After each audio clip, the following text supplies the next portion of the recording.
please. Hi, good afternoon. My name is Dr. Jha, and I'm in Salem, Illinois. It's a small town, been in practice for 20 years, private practice. We were talking all the time about shortage of physicians. I agree there may be some shortage in specialty areas, there may be a lot of shortage in specialty areas, but primary care, which I do, I have 7 mid-levels nurse practitioners in my town, and it's a 10,000 people town. They have weight loss clinic, this, that, multiple things. They don't even see public aid, and people come to us, and when somebody goes there and they say that, oh, you're too complicated, you need to see a doctor. So the shorts go there, the doctor ends up with all the congestive heart failure, spend an hour. The reimbursement is so tilted that I understand between a 99212 and a 213 and 214, there's very little difference. So you are slammed with these people. First time in US, there's less private practitioners, more people employed by the hospital, I think this year, than ever before. And that's why private practice, which used to be a backbone for rural America, is closing. Most of the private practices are closing, people are joining the hospital. And that's what is going to happen to me and many other private practitioners.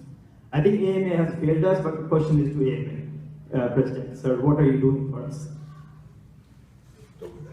I think that speaks to something we kind of danced around today with regard to workforce. The brutal truth, and quote me on this if you want, there will not be enough physicians in this country, no matter what we do with medical school, no matter what we do with residency, no matter what we do with IMGs, to continue seeing patients in the same traditional model that we've been seeing. The math will not work. We have to continue to look for better models of care. That probably does mean team-based care. Now, I still firmly believe, as does the AMA, that the physician needs to be the head of the team, but having a lot of independent practitioners of various disciplines out there just doing their own thing, kind of like you described, is not the right, that's not team-based care.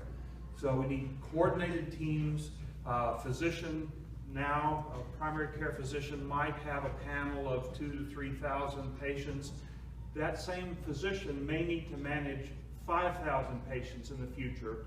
Can't do that myself, not certainly in the traditional model. I can't see half again as many traditional office visits each day as I'm seeing now. But I can extend my training, I can extend my knowledge of the healthcare system, of clinical medicine, by using a team. It can involve more dietitians. We can involve nurse practitioners and physician assistants in the appropriate way. In my opinion, not as independent practitioners, but as a team of clinicians with the physician at the head. That model is the only way we're going to be able to provide care to the growing population, the larger number of Medicare patients, with only a modest increase in the number of physicians that will come into the U.S. workforce. Thank you, Dr. Barr. Very frank, very brave. Appreciate that.